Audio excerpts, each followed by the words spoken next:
everybody. I'm Jeanette Gadati, and I'm here with my friends at the Great Lakes Zoological Society. Tell me about the zoo. Oh, well, here we're basically like a rescue. We get a good amount of animals that come in. Either people can't take care of them much anymore, or we just get animals that are known as exotics. We deal with a lot of reptiles and amphibians. And we also have birds, as you can see, Macaw right over there. Who's our friend here? This is Mahia. She's a 6-year-old blue and gold macaw. She's beautiful. She's a rescue. She's a sweetheart. Is this the type of bird that can talk? Yeah, she does talk a little bit. So we just got her about a month ago, so she's still kind of getting comfortable, but she says hello. She started answering the phone the other day. So when the phone rings, she goes, hello, hello.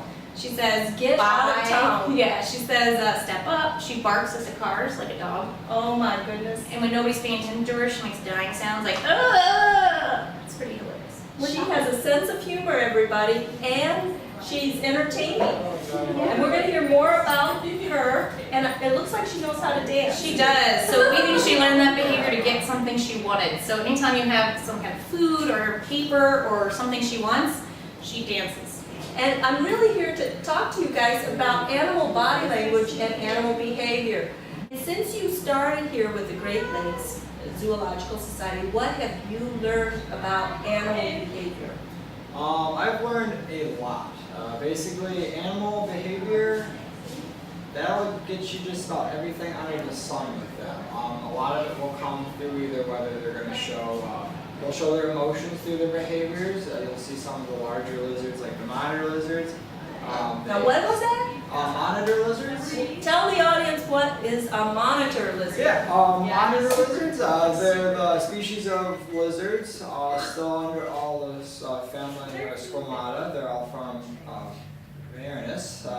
And basically they're large lizards. They range anywhere from the Komodo, which is about 12 feet in length, the largest, to they're even a species of monitors, roughly about the size of my pinky finger, maybe slightly bigger. They're known as the lizard kings. They can swim, climb, dig, run, but they also show a high level of intelligence. We're looking at something roughly about the comprehension of a 3-year-old. Wow! And they have all the behavior and telltale signs that go along with it. My goodness, I never thought of them as a creature of high intelligence. And so tell me a little bit, what 3 fun facts can you tell me about the monitor? Yeah, well, first, my favorite, they have a forked tongue. A lot of people see them flicking their tongue out and about. What is that? Well, they're smelling. Much like a snake, they actually have a Jacobson's organ, which is an organ located roughly on the top of their mouth. It'll go right up into the brain. Acts a lot like our nose. They'll catch air particles on their tongue, pull it back in, put it up there, and they can smell like that. Another favorite thing about monitors is atomically, so the way their insides look and the way they actually kind of all function, they're all relatively the same across the board. They'll vary, differently, slightly from the ways they look and whether they prefer to live in trees or on the ground, but still roughly pretty much the same. And probably my last and favorite fact about them is that a lot of them actually a good handful of them might be venomous. We find venom glands in a lot of them. Be but careful. We still haven't decided whether or not they're venomous or not. Okay. And what's interesting about their behaviors or their body language that if someone were to come across them to be aware of and be alerted about? Well, that's kind of the nice thing about monitors is they give us a really easy guideline as long as you know what you're looking for as far as visual cues to pick up on. Tell me. Yeah. So a lot of our monitors, they have an area in their cage where they'll go to either bask or rest, sort of their own hideaway. If you go to approach them in that area, or you scare them or disturb them, or they're just not having a good day, one of the most common telltale signs, and a very important one, is monitors will puff up their throat. Oh. So they'll make a huge puff. What does that mean? And the puff and a hiss, it's usually sort of back off. I'm here. I don't want to deal with you. Just please go away. Is basically the easiest way to put that. I would have understood the hiss, but I'm thinking a lot of people might not understand the throat puff. Does that thing have a thyroid problem or what's going on? But if you think about it, in human body language and many animal body language, the more space we take up, it's more dominance, it's more personal power, so maybe that's his version of a peacock, you know? Very true. Okay, so what else can you tell the audience about the monitor's body language? Well, unlike a lot of times people will think of a snake that will do a defensive coil, sort of like the iconic rattlesnake sitting right there, and they sort of curl their head into an S shape. Oh, do they? Yep. Well, monitors can't do that, but they have sort of a stance that's sort of not truly aggressive, more like defensive, and Can you show us? Well, yeah, they'll sort of stand like to the side. And so if I was the monitor, I would be facing you. I'd be kind of like looking at you with my head cocked back farther from you. That's and then distancing. they'll actually have their body looping around towards you with their tail coming up. What does that mean? Well, basically that's they're sort of frightened. Normally, it's you'll see if they're kind of jerky, they'll be a little bit more scared. And that's basically they're just trying to analyze everything going on. They have a pretty large brain, and so they're sort of just watching you, much like you are most likely watching them, and just sort of on edge, apprehensive. Now, the pulling away in body language, when we pull away from something, we create more distance, and it's a distancing, like aversion. So when you were explaining about the monitor, he's pulling away but still looking at you. He's assessing the environment. Yep. But then, what did you say about the tail? Their tail will normally, the way their body is designed, when they're sort of standing at you like that, their body will naturally curve towards you. Their first, and one of their first two preferred methods of sort of keeping someone at bay away from them isn't biting, is that it's actually very dangerous for all animals, is they really The fighting don't want is, to bite. yeah, that's the last resort, is what I'm thinking. And so a lot of times they'll put that tail in his, we'll see with Solaire, he has a very large tail, and they'll swing it at people. Is that like in a swatting motion? Yep, he'll cock it back, but honestly with the larger monitors, like the black-throat monitor and the Sumatran water monitor, you don't really see it coming. They basically just pull it back and have all that muscle, and they can just bring it forward very quickly. Wow, okay, and their vision and their hearing is good? Oh yeah, yep. Their hearing I wouldn't say is more extraordinary than other reptiles, Okay. but they definitely have some pretty good vision. And do they sleep at night or during the day? Will depend on your monitor mostly. A lot of monitors are diurnal, so they're right during the day. Okay. And any other tips for us novices about the monitor? Yeah, they're extremely beautiful animals. I personally, as you can tell, love them. Well, it depends. Well, we have everything from like a blue tree monitor here, so bright blue and black, to the Sumatran water monitor, which is a yellow, almost kind of blue hue, to the black-throat monitor, all black, and then our peach-throat monitor with a little bit of green, a little bit of peach color, and beige tone.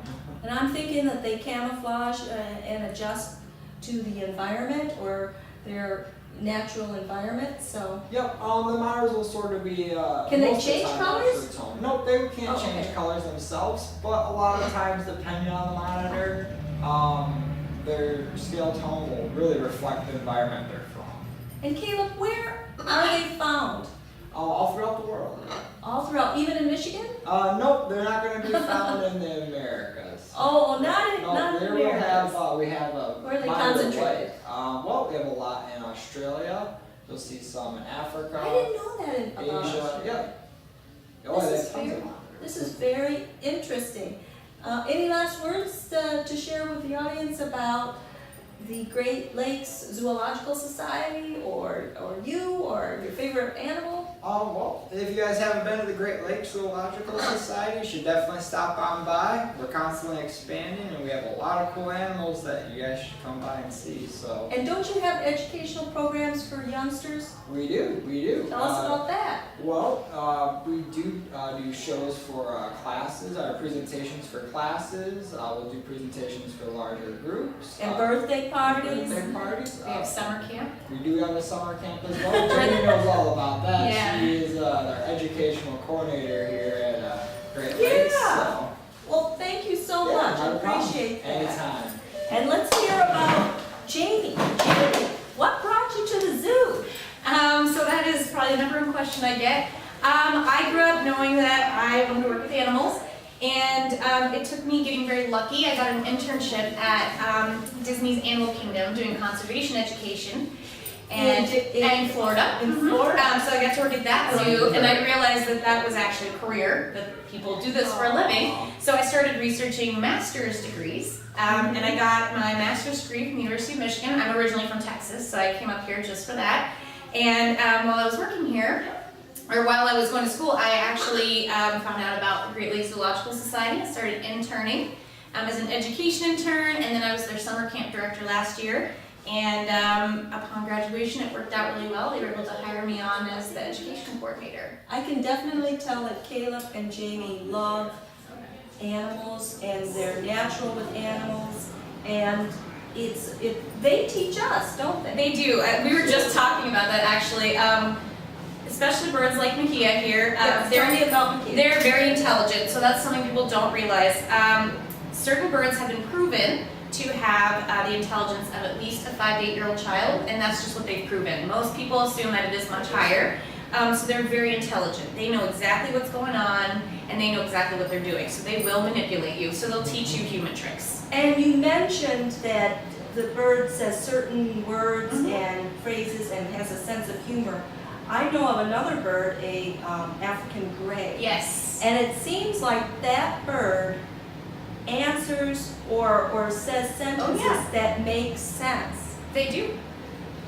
Like the bird will sing Christmas songs at Christmas, and then African greys are extremely intelligent. That's actually the bird that they've done the most research on, and there was a famous African grey called Alex that they did research on at Pepperdine University, just psychological, it's not like lab research, and they worked with him, and he was able to distinguish colors. He knew truck versus car. He would talk to the other birds. He would help teach other birds. And the big thing so the big thing that distinguishes language versus mimicking, a lot of birds, is being able to create your own words. So putting together two words to create another word that has clear meaning. So there's an example with Alex where he would eat oranges and bananas, and in order to get more, he would have to ask for more banana or more orange. And he got tired of asking for them separately, so he said, want more banana orange. So he knew that, and he created his own word to mean those two things. that's a combination. And that's a hallmark of actual language and cognitive intelligence. Understanding versus just repeating something that you say. Yeah. So they're very intelligent. They know what's going on. They live, so larger birds like this and the African greys live for 70 to 75 years. So it's a huge commitment. It takes a lot of time and patience, obviously, because you basically have a small child for 70 to 75 years. But you have a lifelong companion. Yes. You can be the proper parent. Yep, and it takes, like for example, my mom has a bird, but she works at home, so it's perfect. She's always there. Because they do want attention, if you notice. This is her wanting attention. Yeah, you're liking this, aren't you? I'm mirroring the bird and like hearing the rhythm. And that's part of her teaching us tricks. So she's doing it because we mimic her. So when she says hello, we say it back. She likes that. So she's... How do you train the bird? So, and for this case, this is actually just one of her behaviors. She trained us. She likes doing this. But one of the ways, if you're trying to teach your bird to talk, for example, you want to spend time with them every day, repeating that word very clearly. So if I'm trying to teach her hello, which she already knows, we would say, hello, hello, and you see how she just got really still and she's paying very close attention to me. They like that. They are naturally going to try to like listen to different sounds and pick those up. It's sort of like when a baby's learning language, you'll hear them mumbling to themselves. At night, a lot of birds will do that after they put themselves to bed. You'll hear them just making garbly sounds, and then there'll be a word, and then garbly sounds. Pretty bird. So it's very similar to the way human children learn language. Pretty birdie. Oh, do you like her? She's wearing a lot of shiny things. Can you tell that this bird knows colors? So I don't know that she does, like she wouldn't be able to name them necessarily, but they do have color vision because they are from South America. In the rainforest, they do eat a lot of fruits and things like that, so they need the color vision to distinguish their food items. Something really cool that I just recently learned about macaws is a lot of the fruits and foods they eat are actually poisonous. And in order to offset this, they go in huge flocks to these clay cliffs, and they'll all flock there in the morning and grind off clay and eat it. So part of that is they're getting their minerals, but it also will offset that poison that they eat. And notice the very, very sharp, do you call it a beak? Mm-hmm. Yeah, it's her beak. So they're designed to crack Brazil nuts, which are the strongest nuts in the world. So her beak can break a broomstick in half. She's very strong, but also it's probably hard for you to see, but she'll do it with my finger. If you notice, her tongue is actually very agile. She's moving it around. She feels And with black. it. Yep, she's got a black tongue, and so what she's doing is she likes my nail polish, so she's like, ooh, I want to play with that. Also, she doesn't realize fingernails are supposed to be on your finger, so a lot of times she's like trying to try it out. Yeah, I mean, it doesn't hurt. She's not doing it hard, but she's like, what is this? So they almost do it like the way babies always are putting things in their mouth to find out what they are. She does that as well. And what interesting fun facts can you tell us about this particular bird? So Mejia is pretty silly, like you're saying. She's a sense of humor. She loves to dance. One of her favorite things to do is shred paper. Paper towels are even better. So what she likes to do is tear it and then ball it up into little balls and play with it with her tongue, and then she drops it. So anywhere Mejia's been, there usually is a little pile of shredded paper. She likes to, like I said, make those dying sounds, but at really funny times. So if we're in here trying to have a staff meeting, she'll be out there because she's sad that we're in here. She's like, oh, like making these horrid, like somebody's choking her. But that's a sign of intelligence, because she knows what it takes, and it's humorous. Yeah. Because most of us would go to somebody that sounded like, I wonder, that they were dying. I wonder where she picked that up. So it could have been, we don't know, her previous home, the barking. She lived with a dog. So when we first put her out on the tree and she could see through the window, she was barking at cars the way you'd expect a dog to. Also our doorbell is also sound activated. So if she screams loud enough, the doorbell goes off. Which she's learning means that people come to the front counter because we think someone's here, which means somebody has to walk by me, and usually that means somebody will chat with me. So we try not to reinforce that behavior because we don't want her to learn that, but She like I sounds said, they're very social. smart, so she's probably already outsmarted us. She's probably already figured it out. And she sounds very social. She is, yep. Birds are extremely social. They usually live in a flock. And so in this case, we are kind of her flock. Yes. Birds are, when they mate, when these birds mate, they mate for life. So if they have a partner, that is their partner, they'll spend their whole lives with them. So along with the rest of their flock, and there's a hierarchy. Usually the good rule of thumb is never allow a bird to be above your head. That means they're in charge. So as long as she's staying below me, she's like, oh, that is good to know. you're in charge, I got it. And that's also true with humans. Like the judge at a court sits higher than everybody else, and then the defendant tries to get as low as possible so that they get off. Yeah, So- nobody notices them. Right, and they want to portray a different image. What kind of attention does she like the best? She likes people to talk to her. She loves treats because before we got her, her home situation, she'd never had bird food before. She was being fed things like hamburgers and coffee and Okay. soda.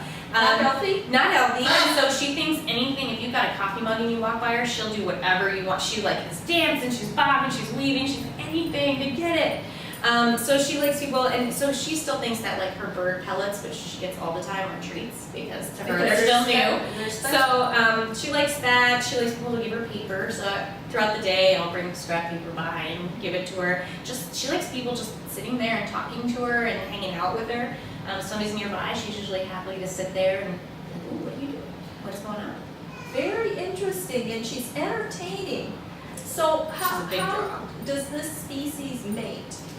are the males more colorful than the females? So in Tell this, us about that. so in this case, these birds are not what we call sexually dimorphic. So sexually dimorphism is when the genders, the male and females, look different. So in this case, Yeah, they look, yeah. so they look the same. They're actually only, They look the same, yep. So the male and female will look the same. kind of like in the monitor as Yep. well. Yep, so all of their reproductive organs are internal. So it's not like with a puppy, you can't check between the legs to see if it's a male or female. So a lot of the ways with many exotic bird species, the only way to tell gender is with a blood test or Not if by one- coloring. Nope, so if one lays an egg, so a male of this species would look exactly the same. Size isn't really a big difference. So what they do is they will have sexual reproduction, so they mate and then they will lay eggs. The female will, the female will lay the eggs, and they both will care for them. So that's pretty common in bird The species. modern bird male. Bird species are pretty common, known for actually co-parenting, I which is like pretty rare in that. the animal world, but they're one of the few, and that's just because it's a lot of investment. They only have a few at a time, and so they want to make sure that they have the best chance of success as possible. Yeah, you are very entertaining. And I'm wondering, you know, the ability for this kind of a bird to mimic voices. Was that a survival technique in the jungle? So what's really cool, they've just done some research on this, is birds in the wild, so if they are raised by their wild counterparts, will actually have names. They are given names by their flock. It is Really? a specific call that is for that bird. If you raise one by hand, even if they are in a flock, but it's still being raised, they will not get a name. So they do communicate, they do have, they specifically have names. So I think what it is they just, they enjoy making noises. I think they like sound. So I think it's just a natural thing for them to do. Just like a lot of their, songbirds that mimic other songbirds, like with finches, if they are raised away from, The what is that sound? What's Yeah, that? so if she's raised, if finches are raised away from their particular type of finch, they'll sing the song of another bird. Yes. So it's just very Environment. Mhm. So with birds, it is very they're just very sound-oriented creatures. That's a big form of their communication is sound. And I'm wondering if in the wild, Look if at they this. alert one another, if they see a predator nearby, so maybe the lookout bird, Yeah, there are alarm Notices. calls. the jaguar, Yeah. on the ground. There are alarm calls, and even when I was telling you about the clay pit that they do every morning, so they all flock, so there's a huge, as far as if you're a predator, that's a great time to get a snack. So they actually take turns eating the clay, and so somebody's always kind of on the lookout. So While there other really is birds a are lookout consuming bird. clay. Yeah, that's part of having that intelligence and that nice social hierarchy is you get your back watched by someone else in return for watching theirs. Well, you have really educated me on, this species and any other body language about this species of bird? So one of the big things to look for in a bird is when they're, so right now you can see her wings are kind of flapping, and that's just Yeah. because she's away from her tree and there's a lot of new environmental cues and things, so she's kind of on alert, but she's not shaking or scared, she's just like, ooh, there's a lot going on. A bird that's puffed up with her feathers almost in front of her beak is a very happy, comfortable bird. Oh, that means happy and Mhm. comfort. Yep, so a lot of times people think that puff up is like trying to be scary, but that's, The like in the monitor case is- of the monitor. But with a bird, it's this, I'm content and I'm fluffing out, because it actually, their feathers work almost like a jacket, so when they puff out, it holds in heat. So they're like, ooh, I'm happy, I'm comfortable. So when she is in a snuggly mode, you can hug her to and scratch her and she'll puff out and she'll grab her face with her foot. When she's Oh, like, that's yeah. kind of shy. She looks so happy, yeah. She, and you can just clearly see that is happiness. What would be indicators of, maybe not feeling well? So birds are one of the hardest species to know if they're not feeling well because they are a prey species. So they don't want to show off that they're feeling under the weather because if a predator's nearby, they might target them. So it's important if you're a bird owner or somebody who works around birds to keep a very close eye, know your bird's behaviors. They start acting kind of sluggish or they're not eating as much or their nose, you can keep an eye on that if there's any snot or any discharge. That sort of thing is when you would start to worry. If she was feeling aggressive, she would have her feathers down, she would be back. Feathers would be down. Yeah, they'd be very close to her body. She would kind of be back, and she would be making almost like jerky, like bitey movements. She's very good about that. Instead of biting, she does this thing where she gently grabs your hand and moves it. She's like, no, thank you. Oh, that's polite. Yeah, she's very polite. And their hands, yeah, see, like that. She's like, You no, were tickling her toes. but she, Look at that. yeah, she's like, nope, and she moved my hand. So they use their feet. Their beak is almost an extension of their feet. So when they're climbing, they use their beak to hold on, swing a foot. I didn't know that. And when they're eating, they hold it with their foot and eat it, and then put their foot down and eat It's it. like their fork. Yep. So they are very good climbers. There's 3 toes. or Yep, 4? they actually have 4. So they have 2 front and 2 facing back. Oh, and there's a poop. They do that a lot. And so they do have some sharp nails. They have to be kept trimmed, or they get a little too pointy to be comfortable. But yeah. Now, what does it mean when they start picking at their own feathers? So that is a very complicated issue with birds. It can mean a number of I've things. seen that. Yeah, it can be that they're bored, so they don't have enough toys or enrichment. Oh, no. It can be that they are not, their diet isn't correct, so they could be having a dietary deficiency. And then in some cases, it can be just a behavioral issue, like the way people bite their fingernails. It kind of becomes a habit. Oh, a nervousness? So they How do can you do break it. that? It's very difficult. So if it's boredom, you can give them more toys, interact with them more. If it's diet, you obviously can change. the diet. Yeah, and usually it's like a calcium deficiency. But if it's behavioral, that's when it gets really difficult. Vets are actually still talking about that at conferences to this day. A lot of times it's just discouraging them from doing it. So when they pick it, you reprimand them and try to distract them, give them something else to do. It's like just trying to, like, yep, it's kind of like just when you're trying to not bite your nails and you catch yourself doing it, you're like, nope, and you have to go do something else. It's the same idea. Well, you sure have, both of you have educated me on the monitor and on this beautiful bird, and thank you very much. So from head to toes, the body always shows the truth.